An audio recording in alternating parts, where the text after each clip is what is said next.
Wait, hold up a sec. Let me get my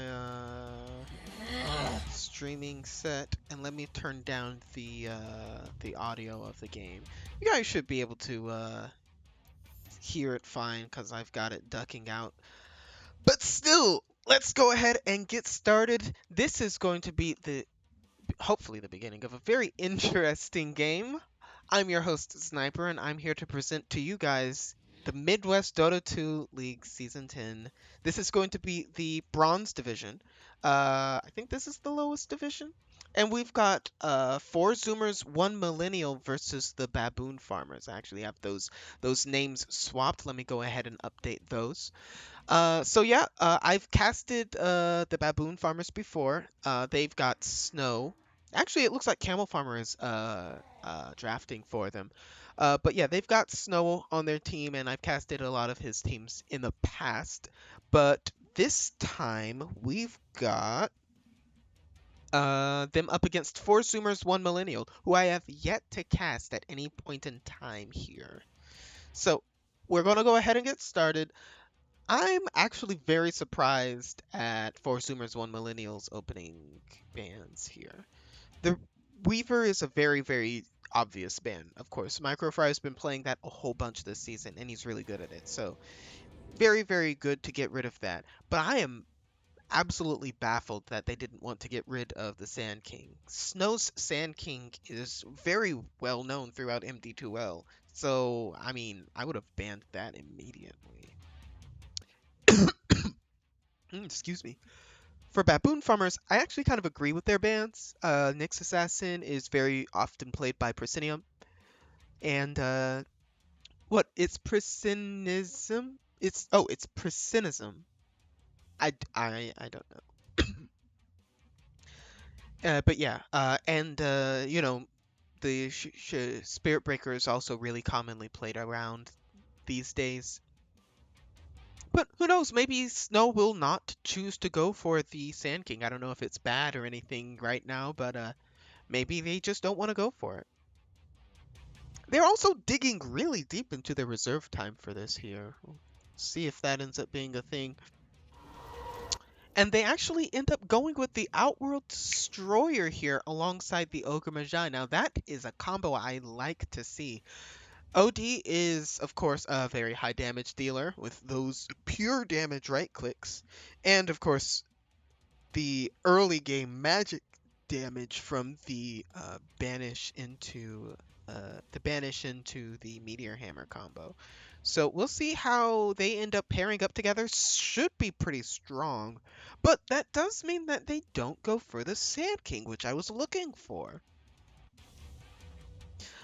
Just a heads up, both of these teams have been doing decently well in this division. I believe 4 Zoomers, 1 Millennial is 9-5, whereas the Baboon Farmers are 13-1. So both teams doing well. One doing very well, I should mention. I think I casted the Baboon Farmers only lost. Who are they up against? Oh man, I don't think I have my notes from that game. I cannot remember who they were up against, but they were absolutely they played that team really tightly. I want to say it was I'll have to look back up at that. Anyway, we are looking for the second hero for 4 Zoomers 1 Millennial, and we are not seeing a hero getting picked up here. I wonder what that's about. Uh, Oh, and we finally get that hero. It is going to be a Dawnbreaker. I don't think I've seen them play this hero before. Yeah, looking at their recent heroes, I don't see it anywhere. You would typically expect, Dawnbreaker to be, if you're going to pick it right here, you'd expect it to be one of those heroes that they actually more commonly pick. But no, we are actually getting Dawnbreaker. I think this is the first time that they've played it. So we'll see how they end up doing with this hero. The Arc Warden is taken out. I know that Camel Farmer does like a little bit of cheese to go with his game, and the Arc Warden is one of the cheese heroes. The only other one who I would kind of classify as a cheese hero is probably not the Clinks, who's really awkward to play against, but I don't think it's that cheesy a hero. Let me see. The Mirana is taken out. So, what? I want to say that both teams play the Mirana. I want to say that I've seen Microfry play Mirana, and he was really good at it. So maybe they're just taking it out. They don't want to play it, and they don't want to give it to Brasinism. So that makes sense. Ember Spirit will be banned out. Both mids, so that's going to be TJ, who's going to be named I Go For Mine, I Got To Shine, and Camel Farmer. Both are avid Ember Spirit players. Perhaps not particularly confident in his ability to play the Ember Spirit in this game against Camel Farmer. He instead decides to go with his own ban of the hero. And honestly, both teams digging deep into their reserve time for this. It's a little bit unusual. You don't usually see that this early into the draft. I'm looking for a couple of heroes that might be picked up. One hero that hasn't been picked up by 4 Zoomers 1 Millennial, if they're not running the 3 Dawnbreaker, they may go for an Underlord. One thing that Underlord does really well is what Outworld Destroyer loves to do is try and use uh, a banish on himself and then blink out. But Underlord can place a trap underneath Outworld Destroyer as he attempts to blink out, rooting him and preventing him from getting away. So Underlord is a hero that 4 Zoomers 1 Millennial plays, and I wouldn't be surprised to see it get popped out here. But instead, we get the bans on the Medusa, we get the bans on the Dro Ranger, ranged agility heroes. I'm not entirely sure why those are getting banned out here. Uh, Maybe the I know the carries themselves, both Kiloas and Asa are both relatively flexible carry heroes. your carry players. I know that what Kilovos has a slight preference for Juggernaut, and Asa has a slight preference for. I think I saw him play Phantom Assassin very recently. Is the hero that I saw him play recently, but I don't know. I don't know what heroes that Asa likes to play. So still a little bit in the dark on those. I wonder if Four Zoomers One Millennial is going to use this as their support duo, the Abaddon Dawnbreaker. Two melee heroes may be really okay, maybe really awkward. Just as the Baboon farmers decide to go with the exact same type of duo. Ogre Magi and Tusk, both melee heroes, both like to get in. Well, we're picking basically every melee hero, huh? Animage, also a melee hero. The only ranged person in this entire bunch is the Outworld Destroyer. So we'll see if that ends up being a good workout for them. Honestly, it's a little bit sketchy. But could be okay. Hi everybody. I know I'm on a 5-minute delay. Unfortunately, I cannot give you guys the perfect stream with perfect latency because they do have me put on a 5-minute delay to prevent anybody from stream cheating.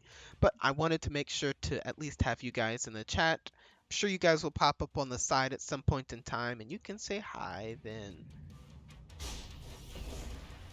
Oh, Sand King is picked up by Four Zoomers One Millennial?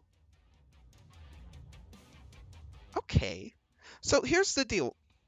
Snow is very, very well known for his Sand King. I've not seen this Water Dude guy, and that's the guy going by the name Shogun here. I've not seen him play Sand King. He's played a lot of Night Stalker recently. But I'm actually very surprised that he decides to go for Sand King. This isn't a bad Night Stalker game, by the way. Maybe he doesn't like going up against these tankier supports like Ogre and Tusk, but he definitely loves going up against Outworld Destroyer. He ignores Tusk's ice shards during his Dark Ascension. I don't think it's a really bad Night Stalker game, so I'm a little bit surprised to see them go with a Sand King here. But maybe they were trying to deny pick it from the Baboon farmers who are looking for it at this point. As we see the Luna get picked up here. Okay, Luna, I think, is one of the stronger carries in this patch because she can just run off to the jungle and farm indefinitely.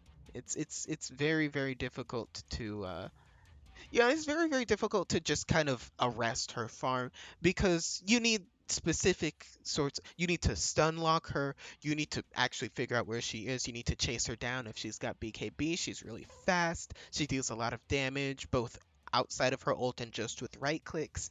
And if you don't shut her down, you lose the game almost automatically at 40 minutes because of how quickly she farms. We see the Kunkka band out here. That is another one of Snow's commonly played offlaners. I think the last one he's got is Tidehunter. That's another really common one. I don't think I've seen him play OD. Let me take a peek real quick. I have them up.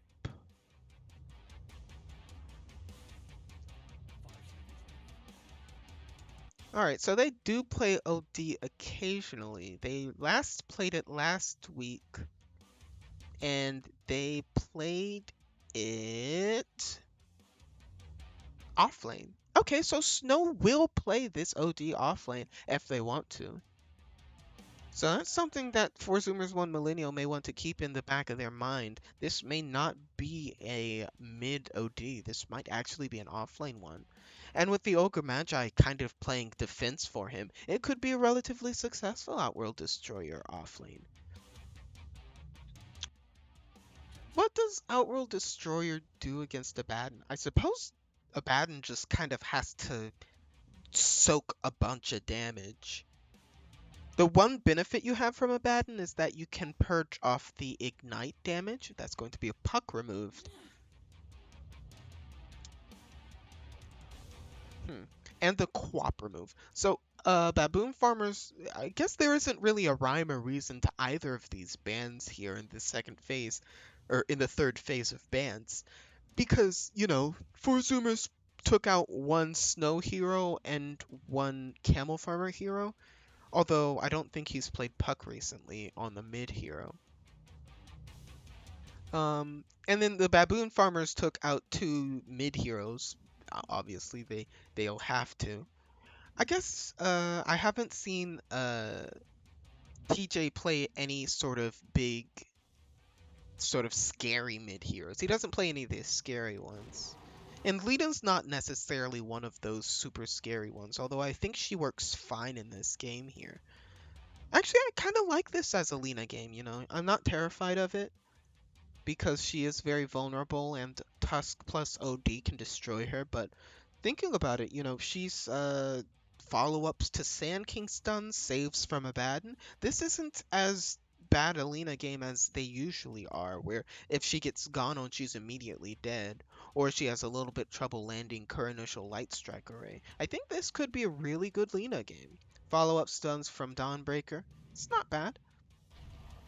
And Templar Assassin is going to be the pickup for Baboon Farmers. Templar Assassin, I actually love watching this hero play. I think I saw Camel Farmer play it before, but it's not like one of his most farmed heroes. But most mid players can do something with Templar Assassin. Well, I mean, looking at these teams, I think I'm going to give a little bit of an edge to the Baboon Farmers. Not only do they have the 13-1 record, so they've only lost once this entire season, but also the idea of having their four fighting while the Luna farms is just a little bit more compelling to me than the four from Four Zoomers, One Millennial fighting. Um, though I will say, if I end up with a post-game conversation, I will absolutely want to ask who is the millennial on Four Zoomers One Millennial. But until then, let's go ahead and get ready for our next game. This is going to be MD2L season 10, season 10. Yep. And yeah, we're going to see you guys in just a bit.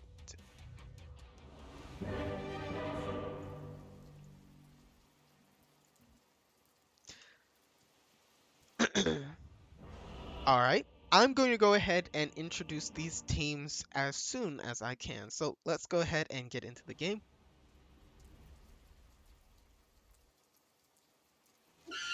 Starting for the Radiant squad, that's going to be, whoops. That is going to be Baboon Farmers. So let's go ahead and look at this offlane. That's going to be the Outworld Destroyer being played by Snow. In the mid lane, you've got Camel Farmer playing the Templar Assassin. Microfry will be on the Tusk playing on that offlane, and it's a 5 position. You've got Rusk Daddy, he's going to be playing Ogre Magi, and Kuluas will be playing Luna as 1. On the dire side, you've got 4 Zoomers, 1 Millennial, and we are going to start off with Sodawata. He's going to be playing the Abaddon, I'm assuming, as the 5. TJ, he's going to be playing that mid Lina. Shogun, also known as Water Dude, I believe? No, Shogun is Water Dude, and he will be playing the offlane Sand King. And down here you've got Prestinism. He's going to be playing the Dawnbreaker. And up here, Asa. They will be playing the Anti-Mage. So, looking at people setting up, it looks like the Radiant are just kind of spread. There actually no one here on the Radiant high ground where you would initially see the Radiant team congregate, and instead the bounty runes for the Radiant are just left exposed.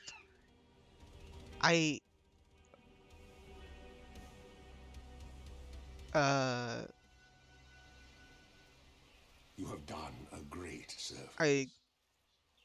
I don't understand. That was really weird. Why did they just leave both of their bounty? They got 0 bounty runes. Wait, did they get 0 bounty? Yeah, they got 0 bounty runes. I'm concerned. I don't understand. So anyway, let's take a peek at the mid matchup for now. Actually, we see a little bit of a skirmish here in the trees, but it looks like Shogun will be getting away. In the mid lane, I'm kind of expecting that both will be able to get their farm. This is a skill matchup on both sides, of course. If the TA is able to, just get her farming rotations down, I think she will end up farming faster than the Lina, just because of her ability to kind of, you know, farm ancients, which the Lina cannot do early on. But last hits are going to be very, very difficult to come by because of the constant right clicks from the Lina. I'm sure those refraction charges will be whittled down. So, you also have a very highly melee lane here. These are relatively close fighters here. Short range Luna, melee heroes all around. This is going to be two lanes that are going to be quite brawly, as we also see Snow getting kind of whittled down here. Snow is also the lone ranged hero in his lane as the Outworld Destroyer. Honestly, Outworld Devourer is a cooler name than Outworld Destroyer. I'm gonna say it. I know you may disagree with me, but it's just the truth.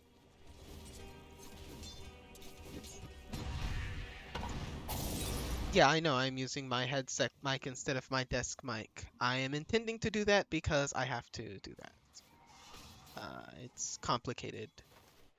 We actually see a little bit of the Dire playing up a little bit here. It's a little bit of a surprise to me. You don't usually want to play this far close to the Dire lane, but if your lane is blocked out, then yeah, you won't be able to. This does just barely catch this. Oh no. Oh no. No! You place that here! Oh god, that's the worst. Oh, that is the worst. Ah, he spends 50 gold, goes over there, places the sentry. Sodawata is so sad. And now they can't pull the lane closer. It's a disaster.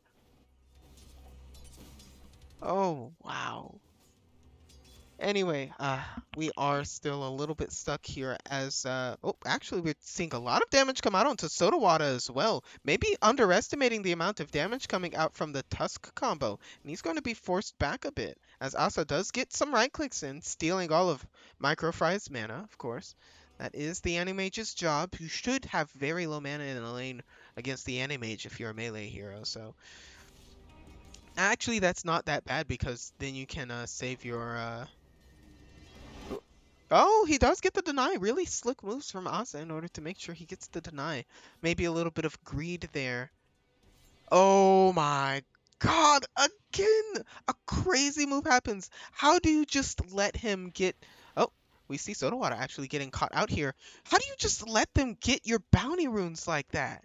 What is wrong with you, man? Do they not communicate about that? That's crazy to just let them get that. I haven't looked a whole bunch at this bottom lane. It should be a relatively easy trade here.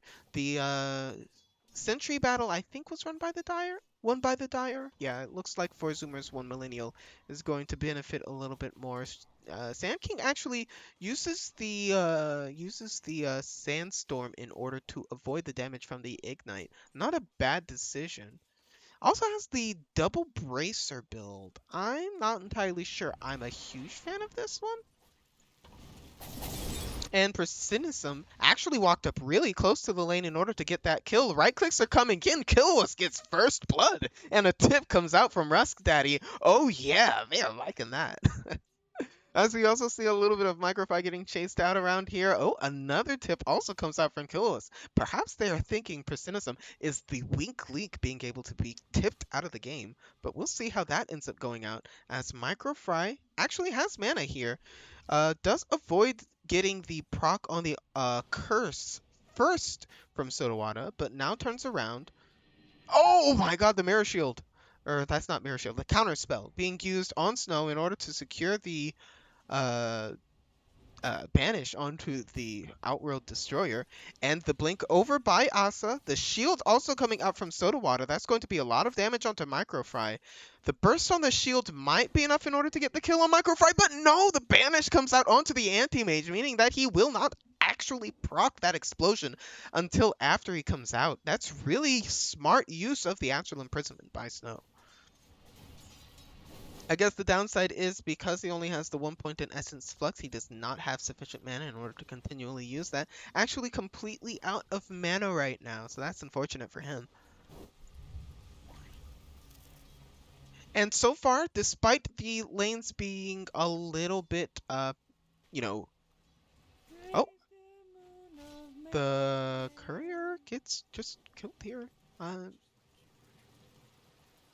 I don't... I guess no... Dude! That's the third bounty rune. I don't understand.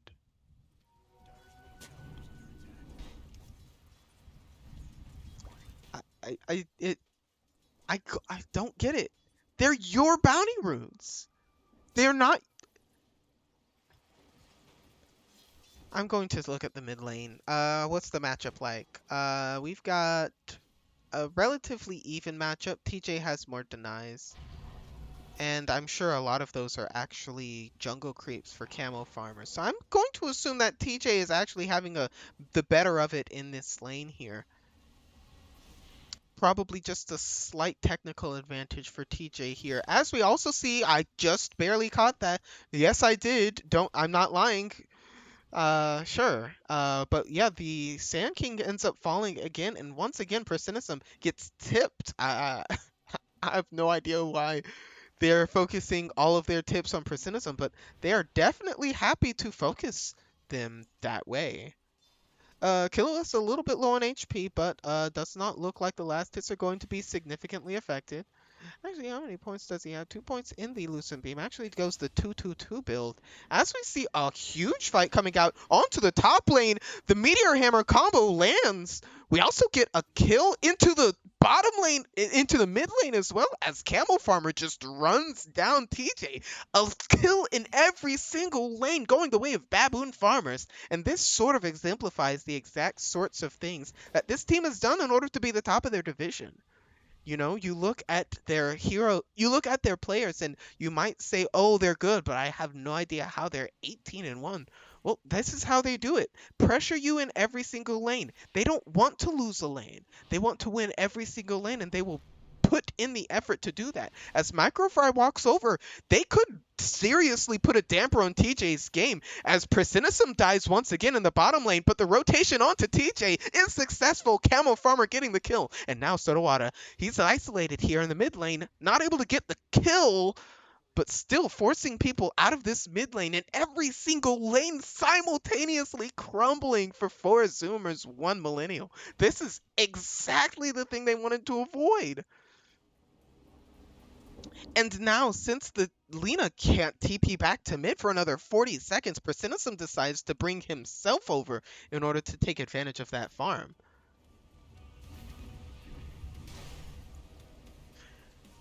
And, I mean, you see something like that happen, and all of a sudden you're like, well, how did this game turn that poorly so quickly? I don't know. I don't know. I don't know. But you would expect the Dire to try for some sort of retaliation.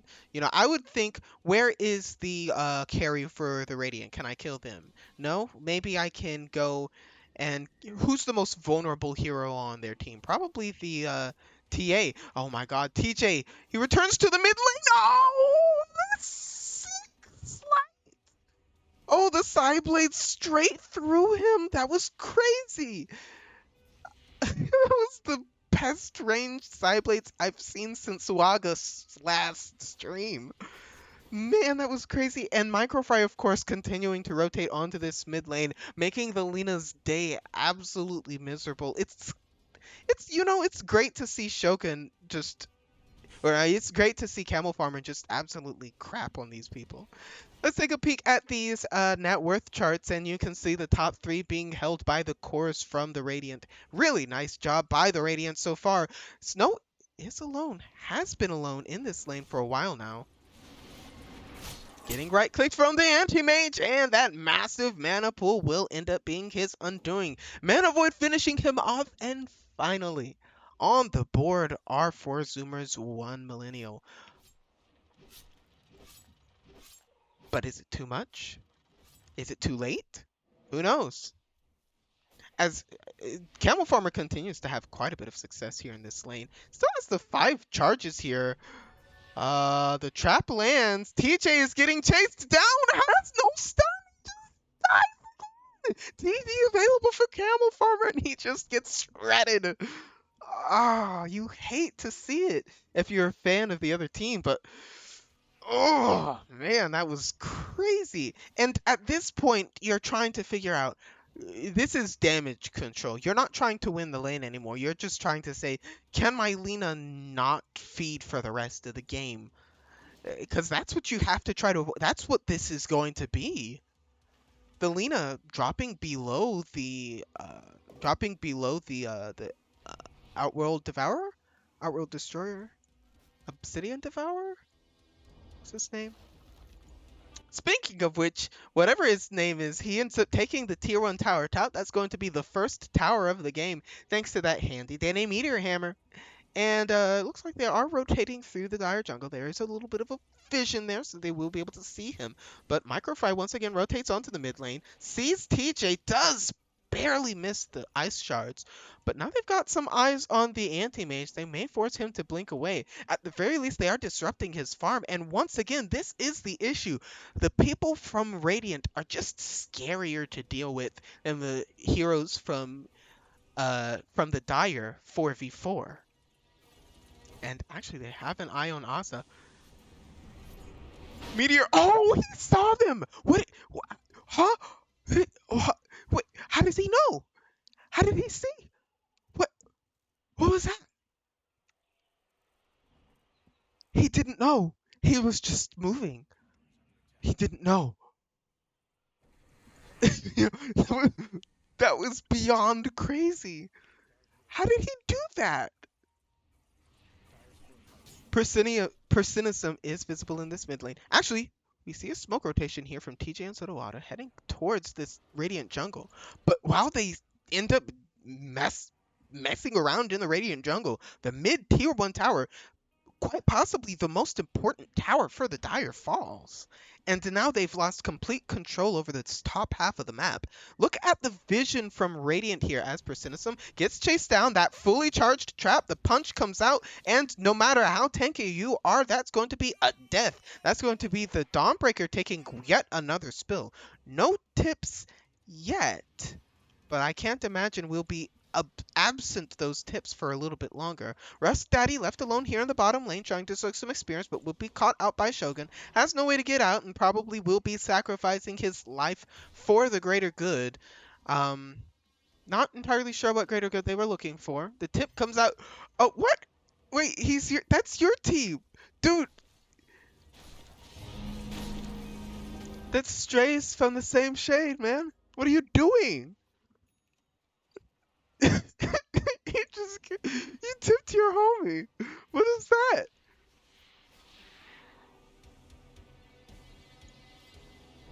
Okay, that was interesting.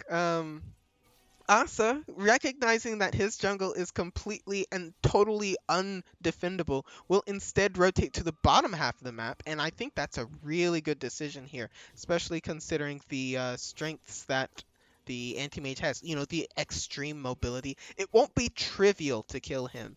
He's already died once, but I wouldn't be surprised if they have a little bit of trouble killing him until they start fighting again. And of course, this incredibly deep ward here is going to be of monumental help to the Dire farmers. Well, actually, he will rotate back into this top lane here. Radiant,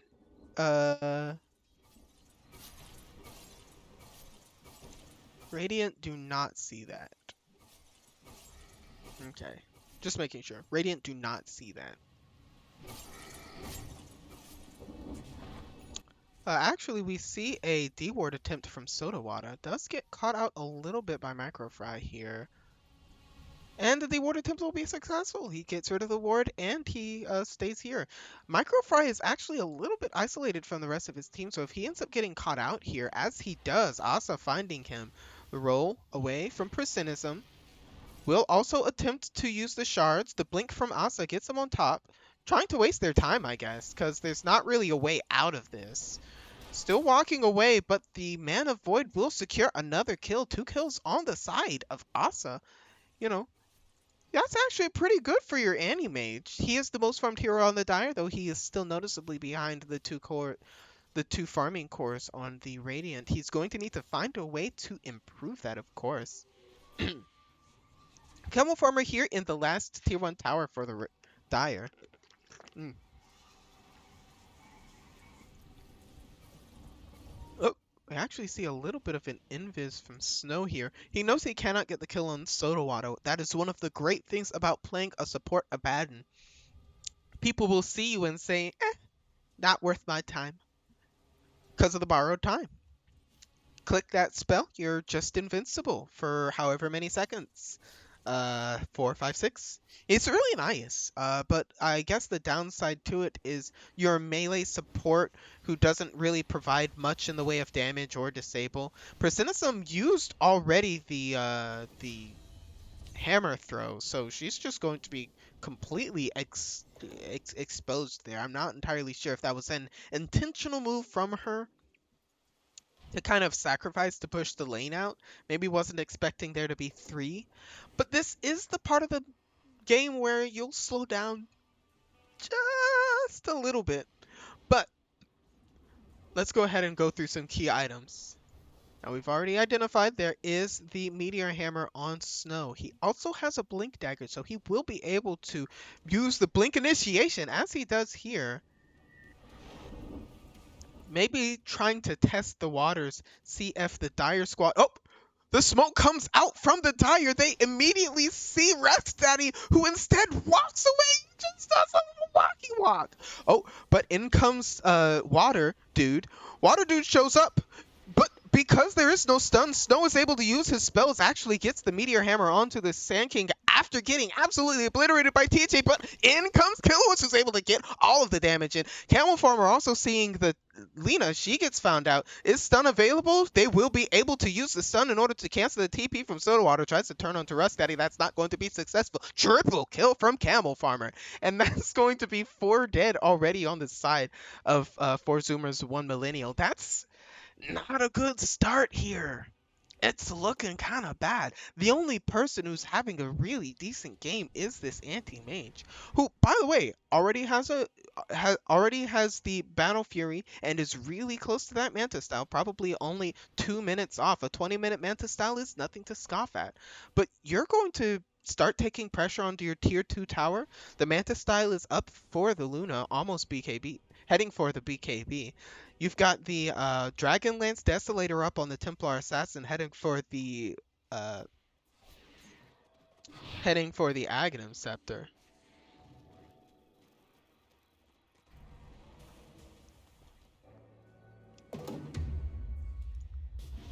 Honestly, Jared, that's for the best. Let's be real here. Oh, Yule Scepter on the Lina protects her from the combo and gets the Laguna Blade, hits Microfry, but it's not enough. And he's going to end up falling anyway. And this is the type of thing you're just worried about the Dire squad. What can they do? What is their mechanism for success here? See, the Radiant squad, they are 4-man rush. You know, the Ogre Tusk TA... The Ogre Tusk TA OD is stronger than the Sand King, Lina, Dawnbreaker, Abaddon, which makes it just really, really tough for them to do the same plays that Radiant are making.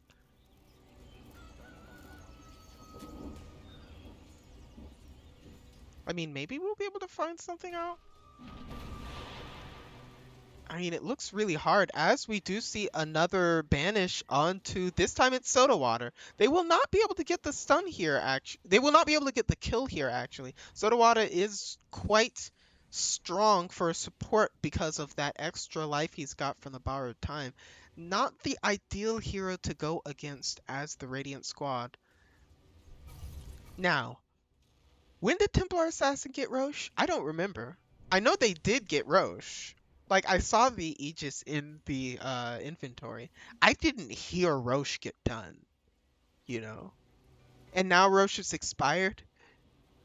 I didn't want to talk about it because, that's a little embarrassing.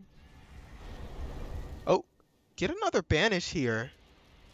But they will not be able to get the catch on to Precinism, and she will slip away. That is a whoopsie indeed. But the question is, what is Dyer's avenue back into this game? And I think it's the Animage. I mean, obviously it's the Animage, but how does Animage leverage them into the game? I think just focusing on getting a good pop on the OD is what you've got to be looking for.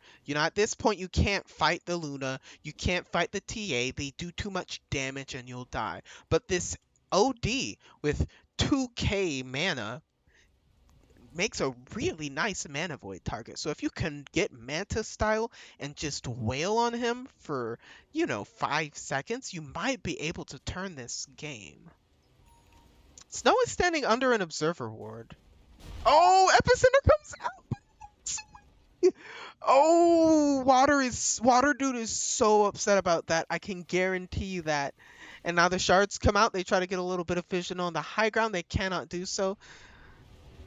Oh, actually a little bit of a stun here onto the OD. The Mana Void comes out. That is the OD completely dead. And the ult comes out from the Dawnbreaker as well. But the right clicks from kills. The right clicks from the Templar Assassin actually ends up dying herself. What? That's going to be a death onto the Templar Assassin. I thought that this was going to be a really difficult hero to kill, but instead she ends up falling relatively simply. Sodawata completely left alone. Rustaddy chasing alongside his Luna, but that's actually going to be a really nice fight for the 4 Zoomers, 1 Millennial. They do only survive with 2, but hey, they did get an important kill on 2 cores. This could be good for them. Survey says, yes, they get a 1k swing in their favor. And 2k if you count experience. So yeah, super nice for them. They still have a Luna problem. So that's bad. But I mean, this is the right trajectory. Get it on the OD, do a lot of damage really early, force them on the back foot. I like it. I like it a lot.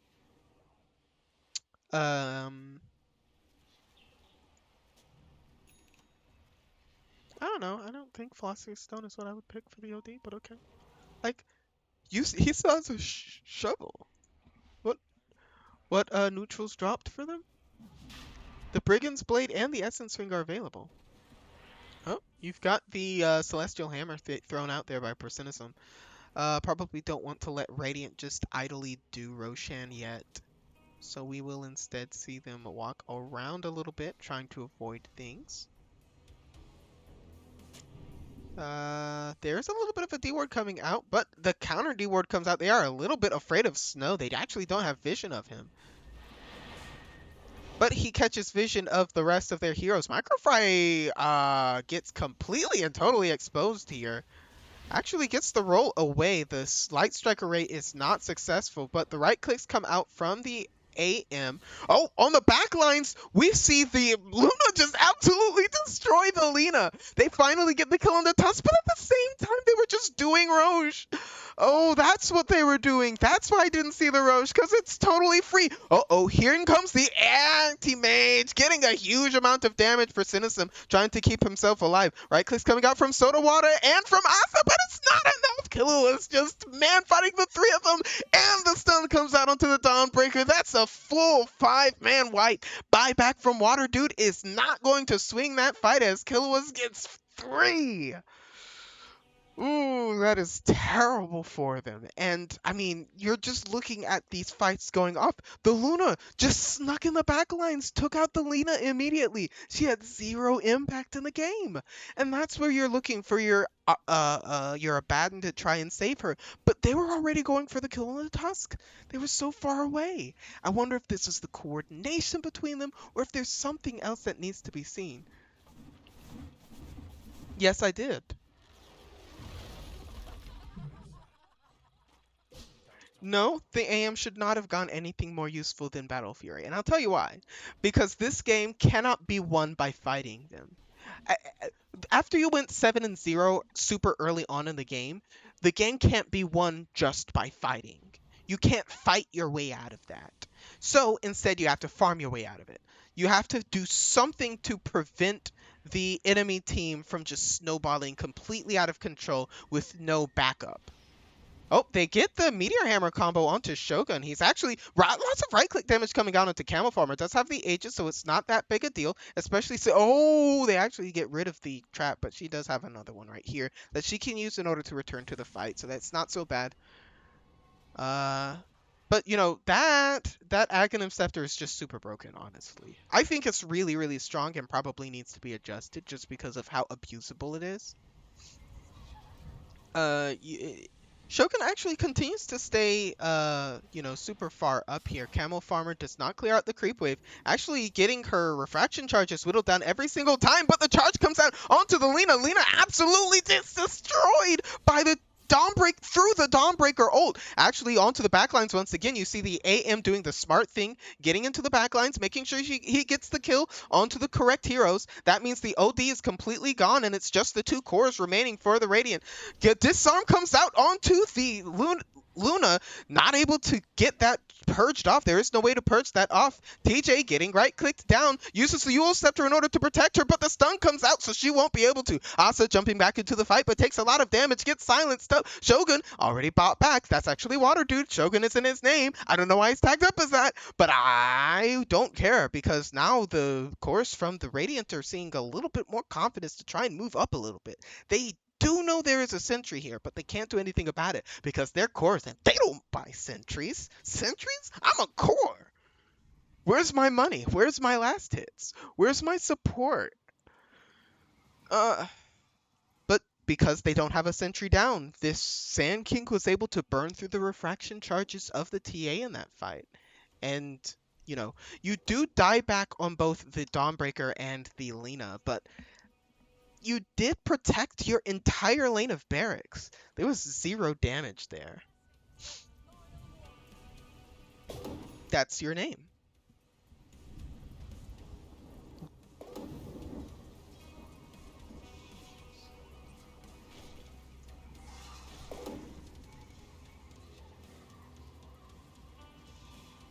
Uh, no, no, this doesn't see that. Interesting. Are they just going to slam their faces back into top? I'm. That doesn't seem like a great decision here. They lost Aegis here. So this is why you have to go for the Battle Fury Mantis style on the Animage. Because you can't, like I said, you can't just you can't just fight your way out of this game. You need items, and importantly, you need them on the Anti-Mage. And the only way to come back into this game reasonably is by getting the items on the Animage that win you the game. That includes the Mantis style and the Eye of Skadi. Oh, as he gets caught out by the Anti-Mage here, the ult comes out from the Dawnbreaker. They get a little bit of damage here. The Animage actually ended up blinking out, so he will survive the Dawnbreaker, sacrificing her life in order to keep her core alive. And they caught a little bit of a glimpse of the Anti-Mage on this trap. But now that the Dawnbreaker is dead, they're going to look and see if they can get a little bit of motion into this mid lane. Oh, but the huge stun! That was a great move from TJ in order to get a nice kill onto the OD, and that should blunt any push coming in the next couple of seconds. Now, I would like to take a peek at some items now, since it looks like people are going to be not playing. We've got the Daedalus on the TA, in addition to all of the other items that we saw, as Camel Farmer actually taking a massive amount of damage. I guess he didn't realize that she was... Wait, why didn't he ult? At first I'm like, he didn't see her, but I think he saw her, so I don't understand why he didn't ult it, since he was right-clicking. Anyway, items. We do not have any additional items on the Outworld Destroyer. He's got the Aethelins, but that hardly counts. Going for the Aghanim Scepter for the 2 charges on his Astral Imprisonment. That's going to be really nice. You've got the Daedalus, the BKB, the Satanic on the Luna, who is currently getting caught out here. Uses the Satanic, uses the ult. Everybody that's already 3 dead. The Banish comes out onto the pad, and that's 4 kills. Wow, what a massive misplay by the Dire, thinking that they could turn on Killua. I was just saying it's going to be a really tough kill if they ever go on him, and then they do. Yes, they have a TA problem. They also have a Luna See, so here's the deal. The TA problem isn't as big as the Luna problem, but it is a problem. You know, it's still a problem.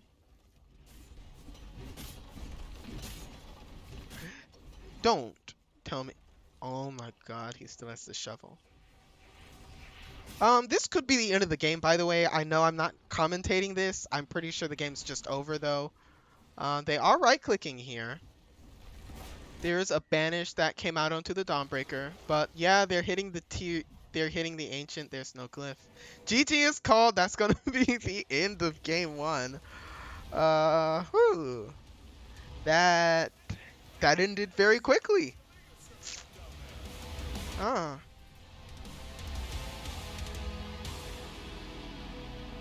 All right. I guess I just don't have anything more to say, huh?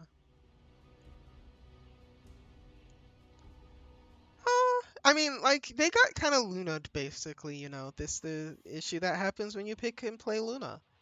You know, she plays the I'm going to go farm in jungle for 10 minutes and then I'll come out with 5 items. And then that happened and you lost and you're surprised? No, they're not surprised. They know what happened in that game. They're not surprised. They're just upset that it happened to them. So I'm sure they're going to do something. Oh, I can't let you guys see the lobby.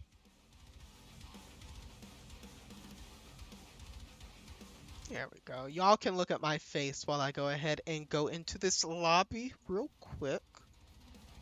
All right. Where is it? Go.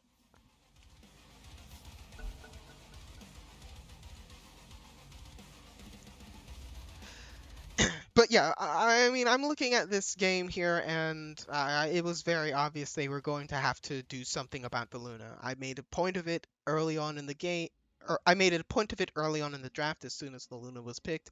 Very, very strong hero. You have to counter this hero. You have to do something about it. And the typical way to do it is to just run 4 at the Luna all game while your carry farms. They weren't able to pull that off successfully because the 4 from uh, the Baboon farmers was just stronger. So, I mean, I'm sure next game they're going to try and find some way to shut down Killuas. Or they're just going to lose. They could just I mean, they could just lose. That's definitely in the cards. But yeah, until we get to the end, yeah, this is Sniper. I'm gonna see you guys in just a little bit. I mean, I don't really have much to talk about in that game. I mean, honestly, the supports ended up being almost entirely irrelevant for most of the game. There was occasionally some nice little jukes from, you know, these 5 positions, but there wasn't a whole bunch of space for incredibly niche or nuanced play. It was just see big Luna, see fat Luna, click, win. So. That's unfortunate. I'm going to go ahead and send you guys to a be right back screen, I think. And then we're going to come back to the, Am I? No, apparently I'm not going to send you guys to a be right back screen because I forgot to set it up. So instead, you guys are stuck with me. Here, we've got the tunes in the back from Dota. Let's turn that up.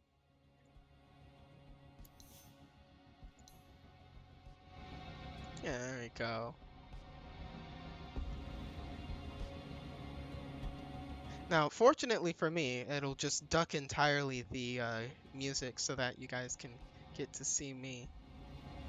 Oh, let me go ahead and give Baboon Farmers a point. Yeah, let's update the score there. Yeah. All right. So let's see. Are we in the game yet? Okay, Baboon Farmers have taken Radiant. They played Radiant last game, so they will be taking that again. Um, so I mean, what are the changes that they need to make? I mean, I don't know, man. It looks really hard for them right now. Uh,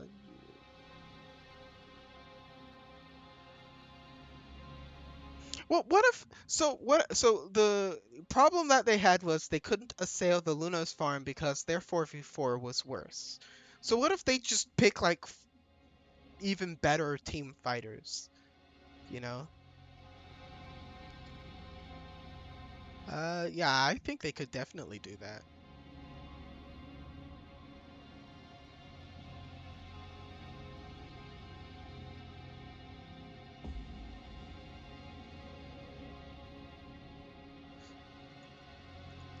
Hmm, hold up a second. Yep.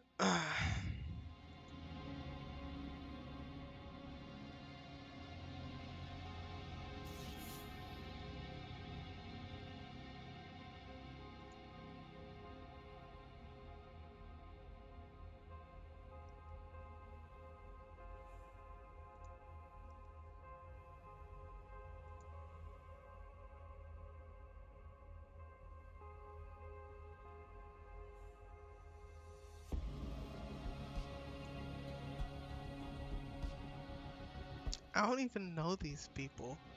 Where did you get these? Where did you get these?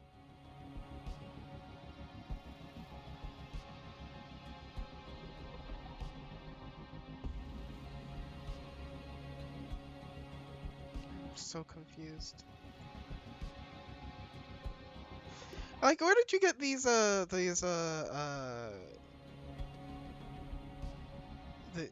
emotes, Jay? I'm so confused. What?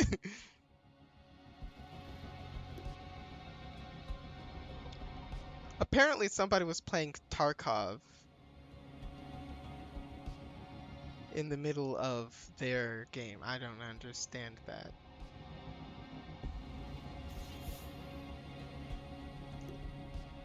Why would you do that?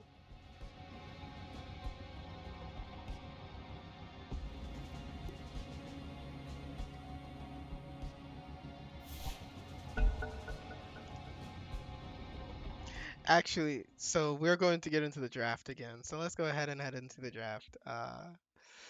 So yeah, very, very straightforward. Stop losing the game, guys, and start winning the game. Easy peasy lemon squeezy. Actually, I want to turn the game volume up just a little bit. I haven't had an opportunity to listen to the levels, but I think I want the game up a little bit more, especially since it'll duck out of my voice anyway when I talk, so I think it should be fine.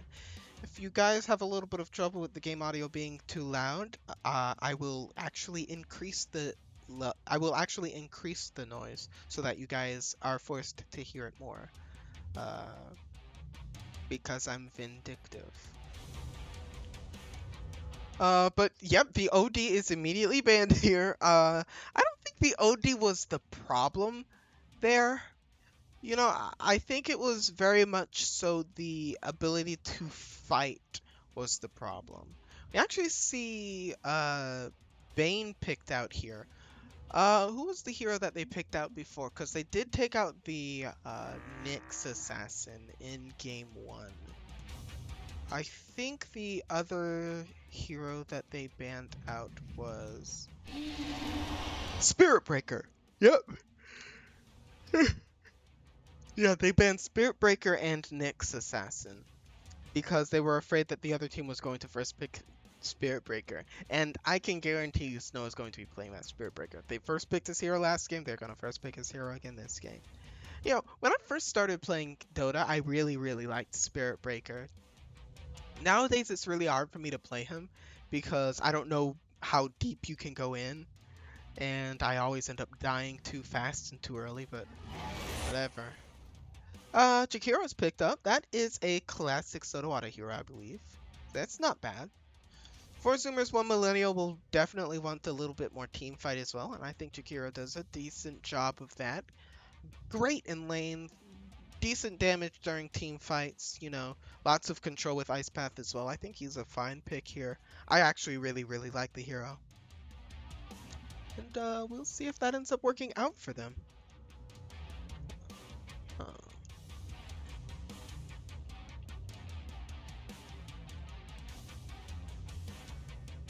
But we will dip into a little bit of reserve time before we also pick the Underlord. That is also a classic hero that for Zoomers 1 Millennial often go for. I think Water Dude plays it a lot. Actually, they've played it. Okay, so they've played it 4 times, the Underlord. And aside from Nyx and Bane, who are both banned, Underlord is their most played hero this team. So it's not surprising to see him picked up here. Um, we've also got the Oh, this is interesting.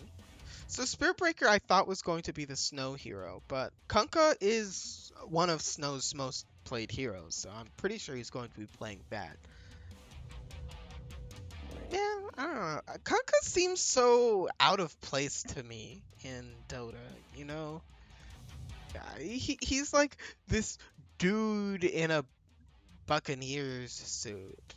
He's not a fancy creature or anything like that. He's not a mage. He's not a swordsman or something. He's just a pirate. I don't know. It feels so weird. And I'm sure Jay is going to post in chat about Kunkka's actually based off of the Warcraft character. I don't know. And it's really important that he maintains the aesthetic, the pirate aesthetic because of these reasons. And his his backstory with Tide Hunter is very important for the lore of Dota. Please. Anyway, we are looking at bans coming out. The Weaver is banned out by Baboon Farmers. I'm surprised that they didn't pick it themselves. I believe Microfry loves to play the hero, but maybe Spirit Breaker's just better nowadays. Marana's also banned out. Baboon Farmers banned that last game. One surprise is that they banned out the Ursa. I'm not sure why you would do that. Ursa's not. I mean, I'm sure Killua's. I know Killua plays the hero, but hasn't been the type of hero he's been playing a lot recently. So I don't know.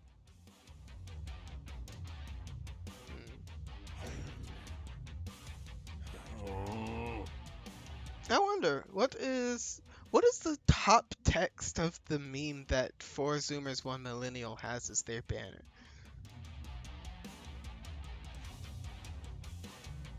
Millennial Gen Z cusp culture is being something space and being acutely uncomfortable. That's all I got.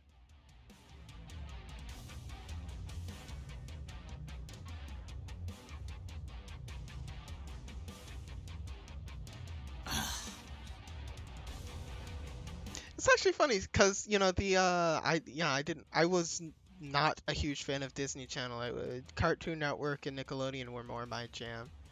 I don't watch a second of. I guess that's the Lizzie McGuire show or whatever. What is this? Blockbuster. I wasn't a huge on movies. I didn't own a Game Boy Advance SP. Yeah. So I mean, I'm a millennial and I don't get this. This is out of my this is away from me. Cannot relate. Nope. This meme is not me. But What is me is getting into this next pick as we've already gotten through our bans and both teams continue to dig deep into their reserve time for some reason. I don't really care, honestly. I pick really, really fast when I pick. Almost never spend any time on reserve as we see the Shadow Demon come out for 4 Zoomers 1 Millennial. I don't think I've seen a whole bunch of this. Let me see. Looking through, okay, so they have not played it recently, no. And in comes the Queen of Pain, actually. So Queen of Pain was a third round ban by Baboon farmers. Instead here, they'll be giving it, I believe, to Camel Farmer as his mid hero. Queen of Pain has been seeing an uptick recently.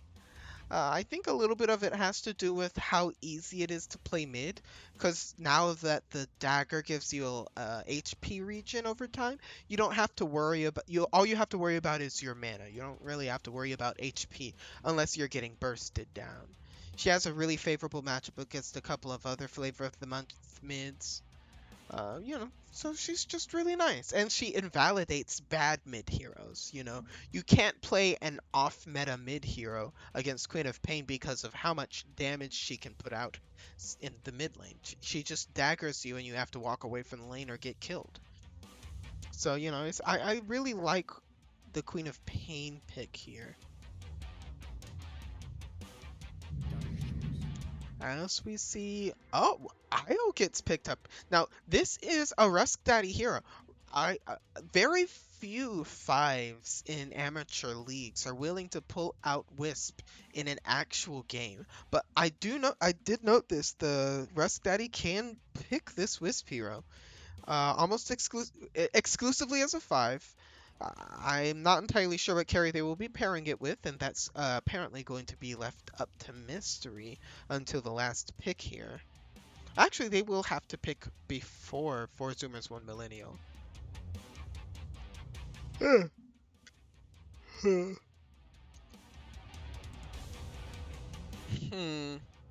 Who would I be most afraid of here? As we see the Ember Spirit get picked out. I mentioned in the last game, both mid heroes very much like the Ember Spirit. Camel Farmer and TJ? Yeah, TJ. I was thinking that since 4 Zoomers 1 Millennial banned it last game, that TJ wasn't comfortable playing it against Camel Farmer, but he will be playing it this game. We'll see if he's able to, win the lane. Because last game, it looked like the lane was going even, if not slightly favored in TJ, until he just ran in it, until he, died 5 times in a row in the mid lane, and his game was just over immediately.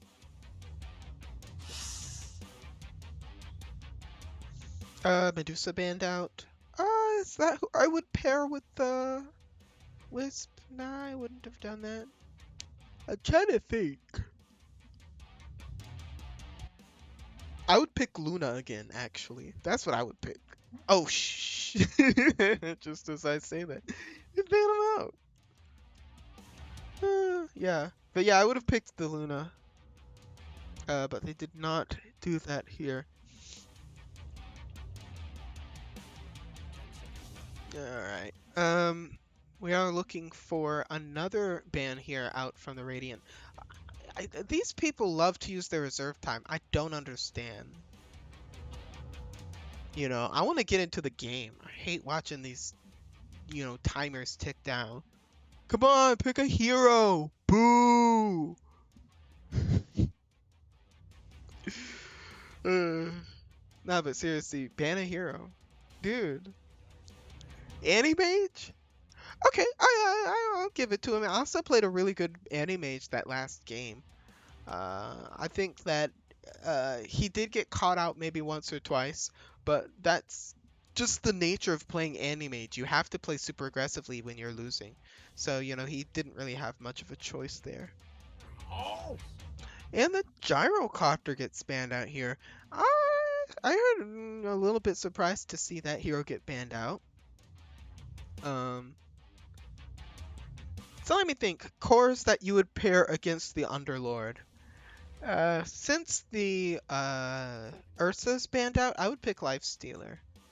You know, you can Lifesteal inside of the Queen of Pain, Lifesteal inside of the Spirit Breaker. I would pick Lifestealer.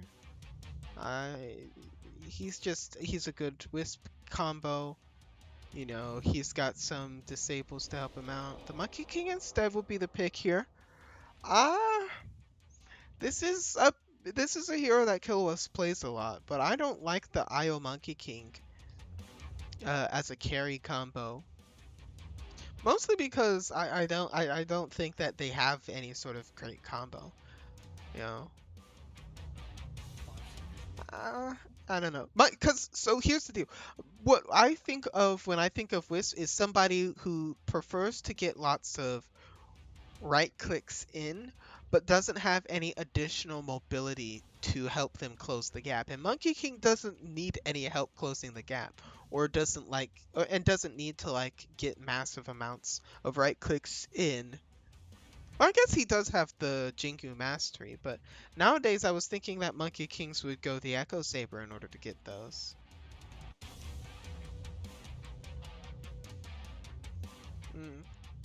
But as we wait for this last pick from 4 Zoomers 1 Millennial, and I think at this point they are intentionally delaying their picks in order to piss me off. In comes the Faceless Void. Actually, I really like this pick here.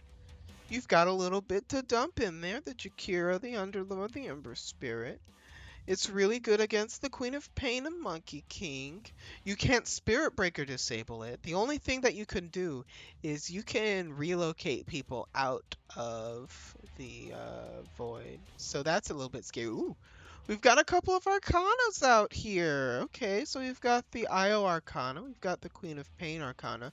We've got like 7 Immortals on the Spirit Breaker. Dear God.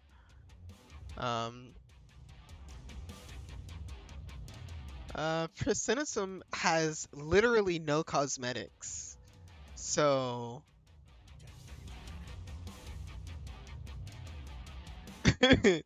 yeah, because you only maybe pick play more than 2 heroes.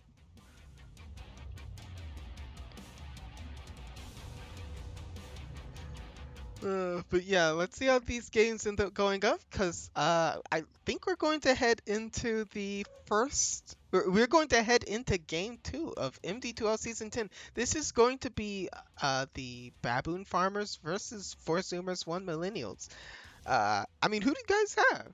I'm still going to give it to Baboon Farmers just because they showed that they're a really good team last fight, and I think Camel Farmer is just going to control the pace of the match.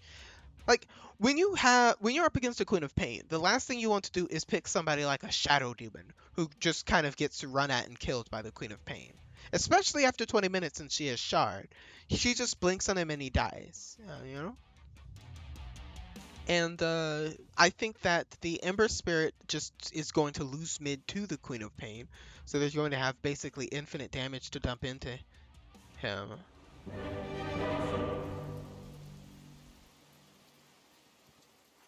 But yeah, let's get into this game.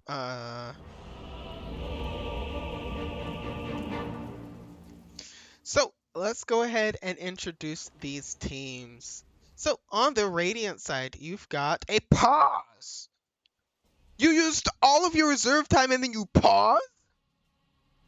I'm sorry. As long as we stay positive, we'll win. Oh, well.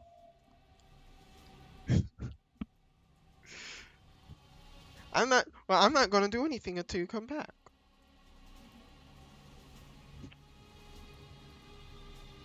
I like your moves. I like your moves. I like your style.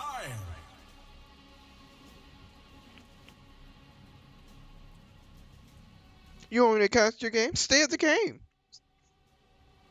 I ain't take no potty break. Potty break. Bathroom.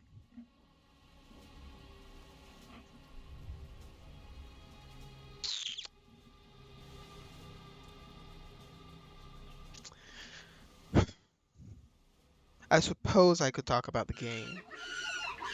Anyway, Yeah, I still think so. The fight from the four. Actually, I don't think that the baboon farmers are going to be spending a lot of time with the four fight one farm strategy. I think that they're probably going to run as five a lot more often here. You know, because the Monkey King doesn't need quite as much farm as say a Luna and doesn't farm as fast anyway. And I mean, Faceless Void's damage doesn't really ramp up until he gets a couple of items. So this could be quite dangerous for Zoomer's one Millennial.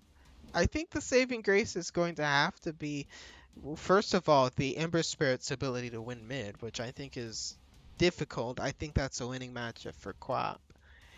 And it's also going to hinge on the amount of damage that the Underlord and Ember Spirit are going to bring in team fights. Because it's going to be difficult for them to contribute the Faceless Void into these team fights early on.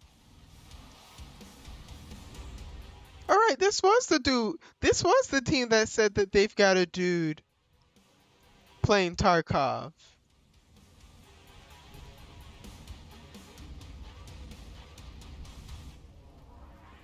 He's sick and went to die. I could do this for eternity.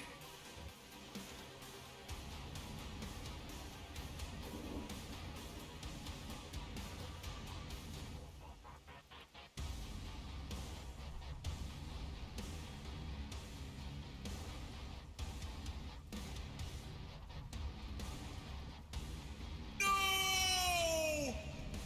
Oh well.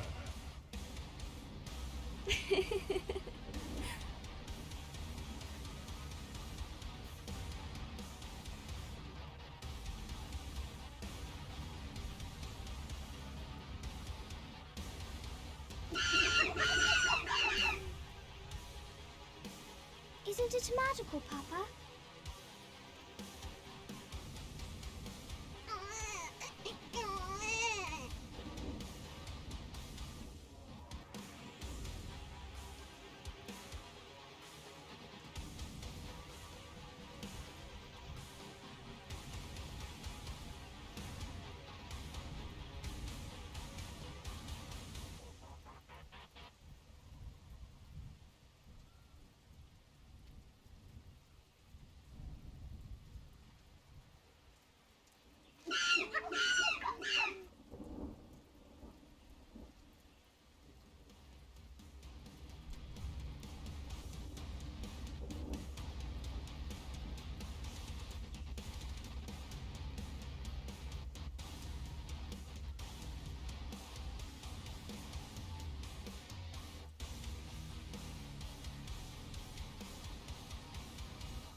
As long as we stay positive, we'll win.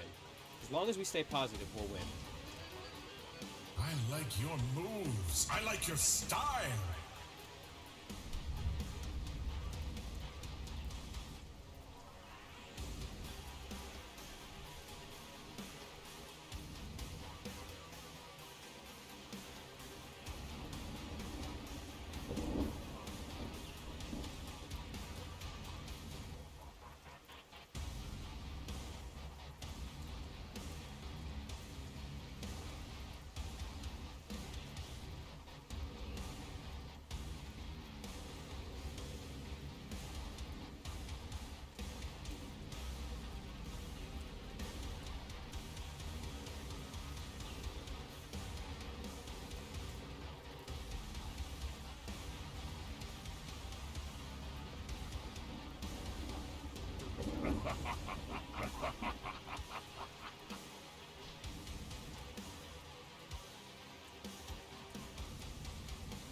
Take him down.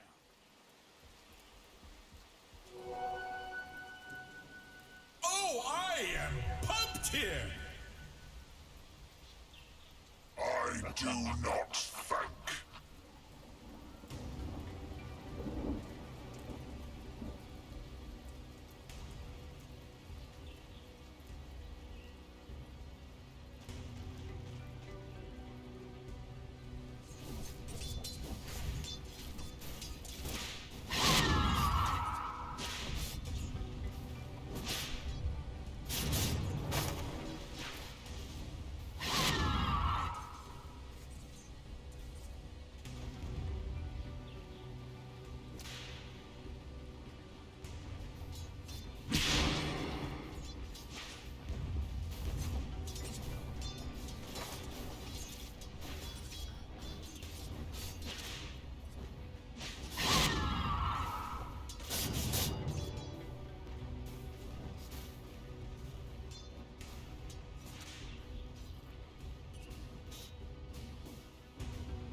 No! Oh well.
As long as we stay positive, we'll win.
You know, none of you guys told me that my mic was muted.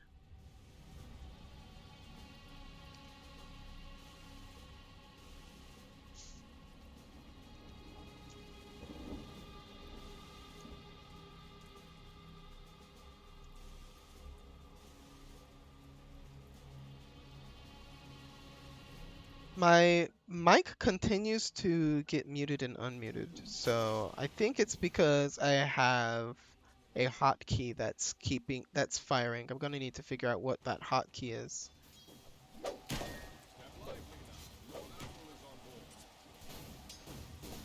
Oh, you know what? I think it's probably been muted for a little bit here. Wait, what happened? How did she die? What happened? I didn't see what happened. I'm going to blame Jason.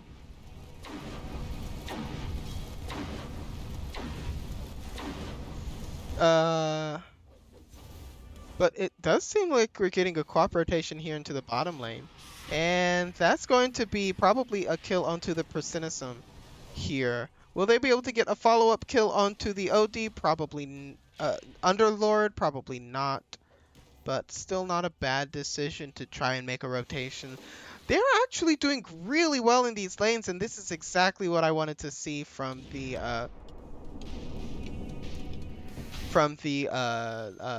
Dire team. You know, 4 Zoomers, 1 Millennials needed to see the Spirit Breaker go to mid lane, and then immediately just run at the Kunkka. There isn't a whole bunch he can do. Even level 6! I thought he could do something at level 6, but nope. He could not. Don't worry, guys. I will be audible by the time you start hearing this. Unfortunately, I will not be audible.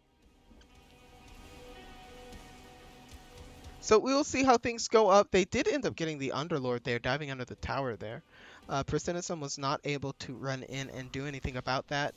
We do see Asa trying to participate here. But no. Actually, we've got a lot of Radiant Heroes mid, probably recognizing that Camel Farmer was getting absolutely shellapped in this lane.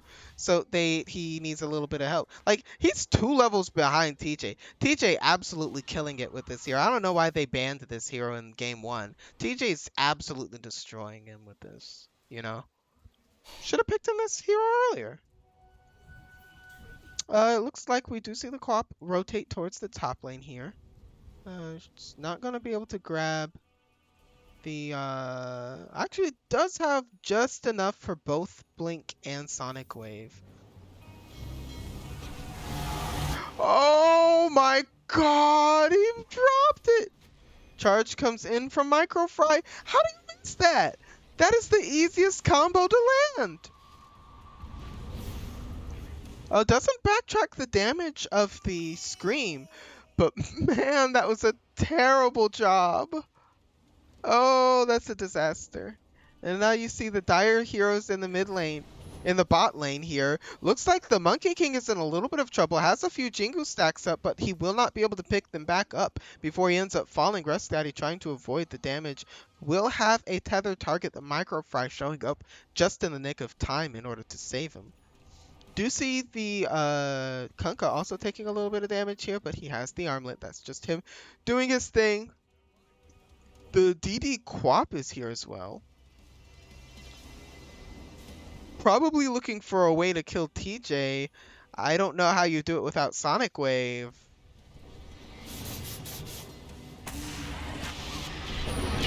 Gets rooted, gets damaged, the stun comes out, but TJ's using the best of his abilities. 2 kills already coming out, killing spree on TJ, and those right clicks are absolutely massive. The Sleight of Fist, just barely misses the Searing Chains and Sleight of Fist, but that means that they will be able to catch the rest of them. The root actually came out onto Killua. He's taking damage here, gets spotted up in the trees from the Searing Chains. The ult from the Shadow Demon, not enough. Demonic Purge will not finish him off, and he continues to jump northward, trying to avoid the damage coming out from these heroes. But also in the top lane, you see the Chrono used the Mask of Madness being used in order to secure the kill onto Snow. You know, the Kunkka's just going to fall there, and once again, you see the kind of just falling apart here. What was originally the sort of split up and win every lane sort of strat is now falling apart as they've stretched themselves quite thin here.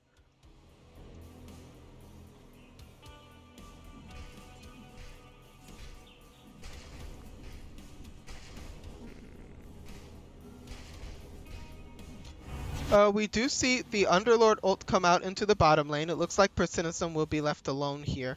Cannot get over there to protect him. He died too fast anyway. But, you know, that is, what, 4 people all in the bottom lane just to kill a support?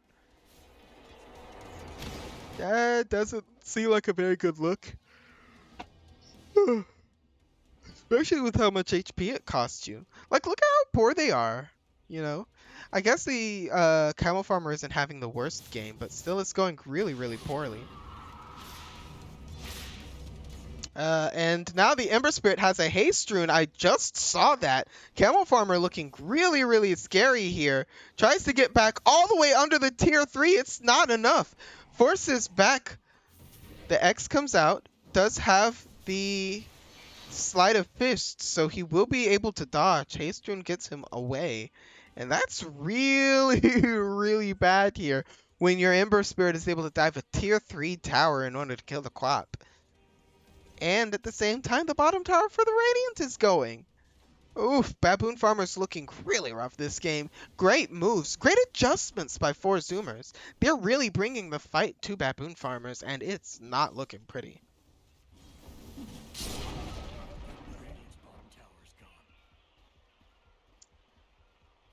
So, what would I want to look for next here? Probably item pickups. Ember Spirit already has that Spirit Vessel, which will make the healing portions of Monkey King's kit a little bit harder.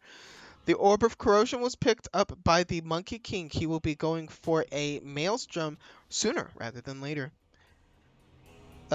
You've got the Faceless Void. We already mentioned the Mask of Madness. He is also going for a Maelstrom. Quap has Kaya already completed, going for the Sanjin Kaya, which I don't think I would have gone for that. You can't really go Yule Scepter, though, because you are up against a Underlord who does really well against Yule Scepters.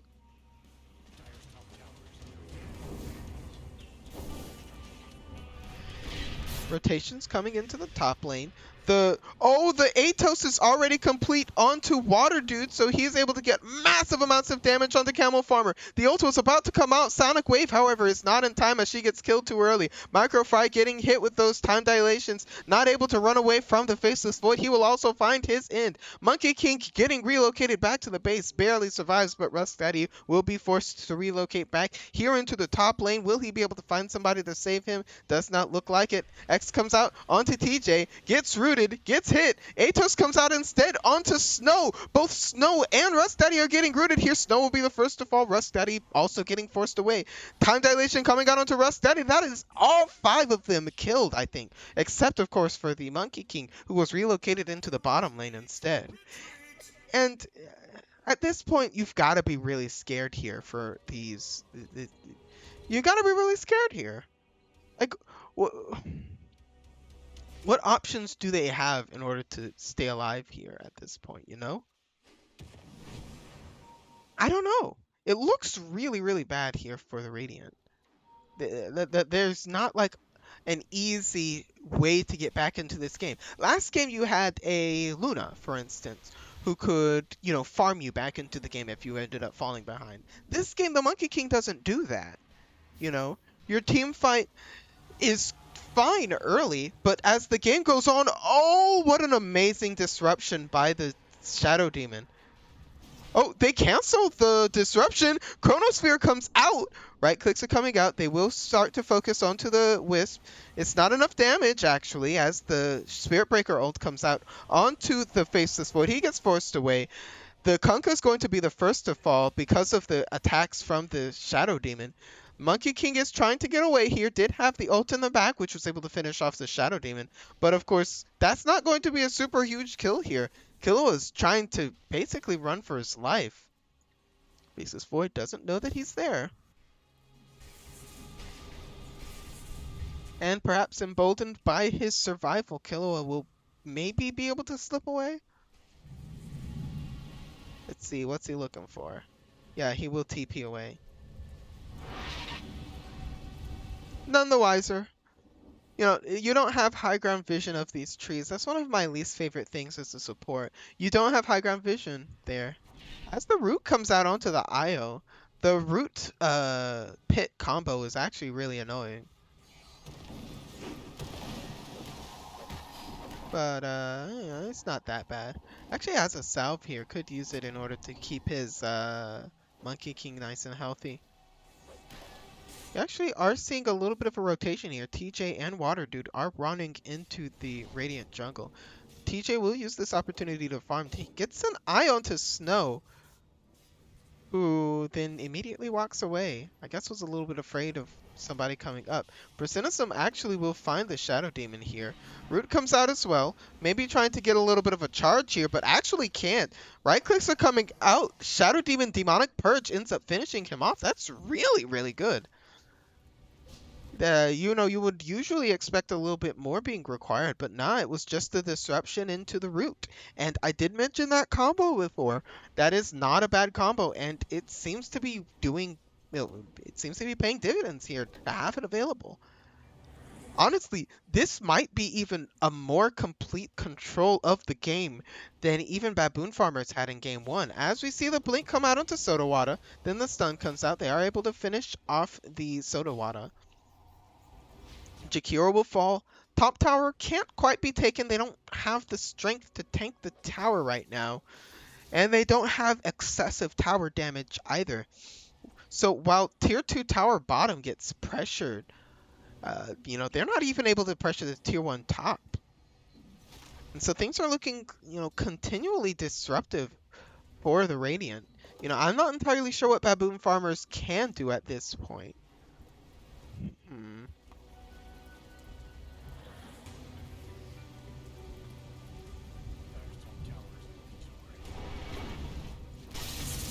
Alright, let's say that, yeah.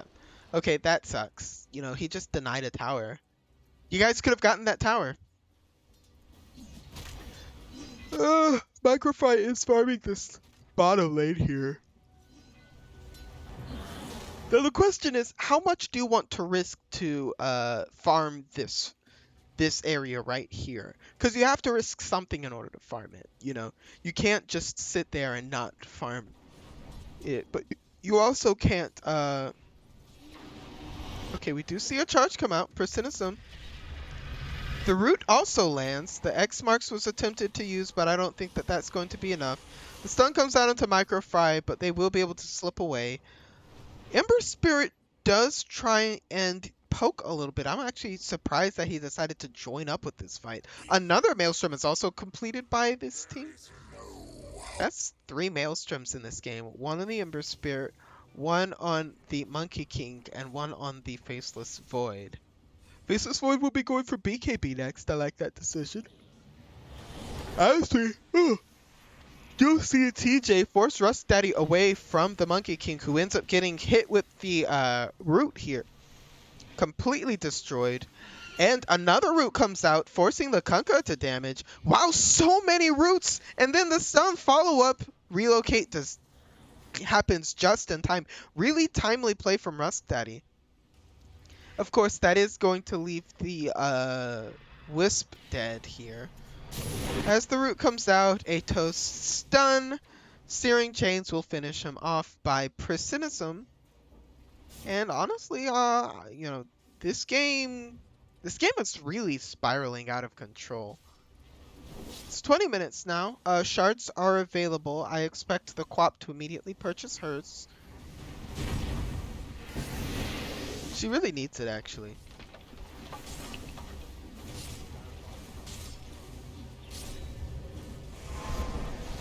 Faceless Void actually coming in here.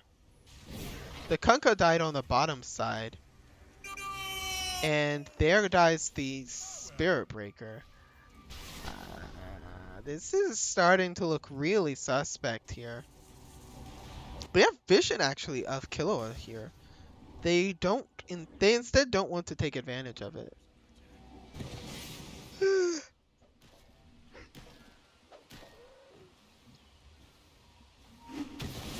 So I guess right now the question is, what is the Radiant going to do about the overwhelming pressure that the Dire has placed across the entire map? You know, one thing that's a little bit unusual nowadays that they may try to do is split push with the Monkey King and Quap in the side lanes. That would extend the duration of this game quite significantly, and I'm sure nobody would be happy if they had to fight like that. But instead, it looks like they're just whittling down this tier 2 tower. That was easier than you would have otherwise expected.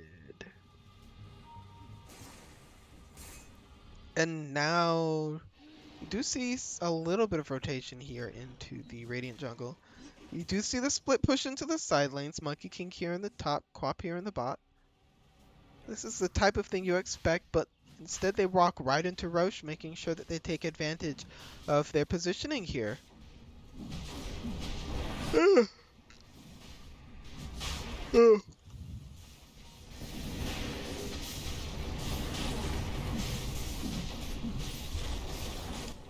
Looks like there is not going to be a significant Radiant rotation here. Radiant did see them walk in, but doesn't really have the mechanism to actually do anything about it. Charge actually came out here. I'm wondering why the Spirit Breaker decided to die. Actually, we have the X marks, lands onto the Ember Spirit. He does not have the Aegis. Aegis actually went to the Faceless Void. As we see the Water Park come out here, does not actually land, but what does land is the Demonic Purge onto the Camel Farmer, or to Snow, I should specify. Oh, did he get relocated out? Where was that? Oh, they did find the relocate location.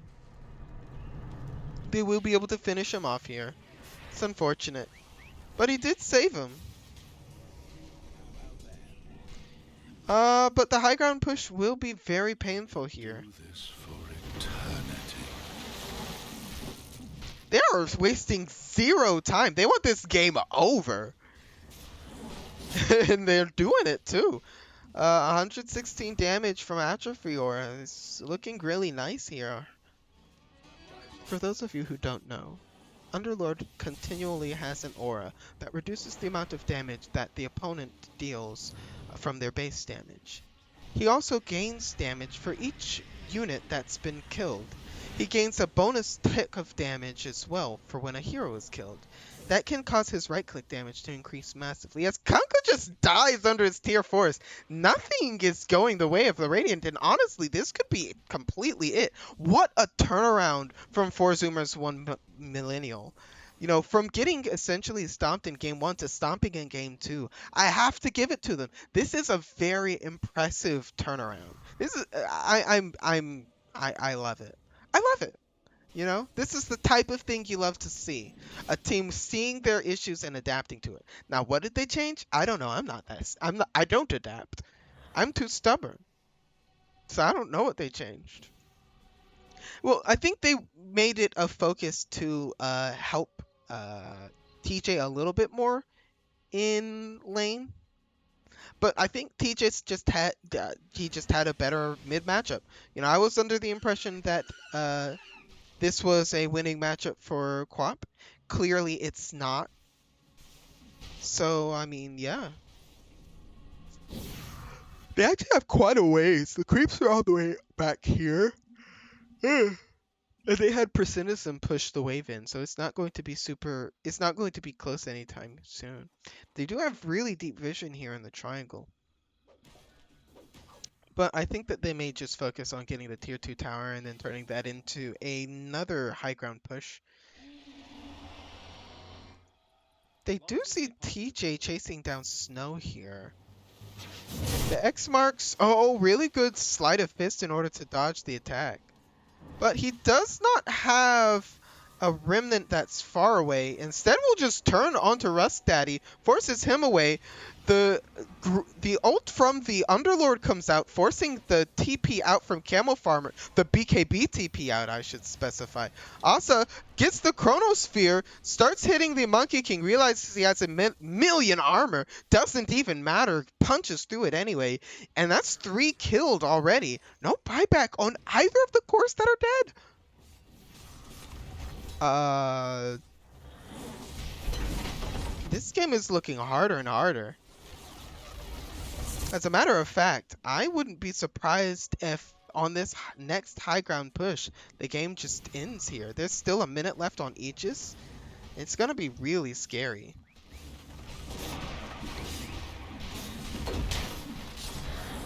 Aggressive positioning from Water Dude.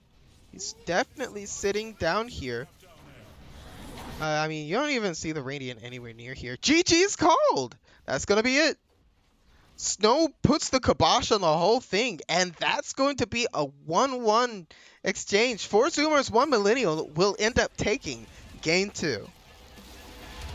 Okay, that's pretty fun, honestly. You know, I always love to see a little bit of a comeback here. You don't always get that opportunity to see that.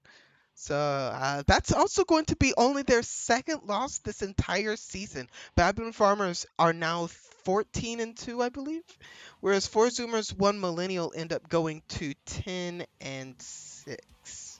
So both teams going 1-1, very impressive to see. And I mean, that's going to be it from me. I don't really have anything more to give. If it were a 2-0 victory, I would have done an interview, but I don't want to interview anybody who lost. I mean, they loses. No, but seriously, I'm actually quite tired right now. So I'm going to see you guys later.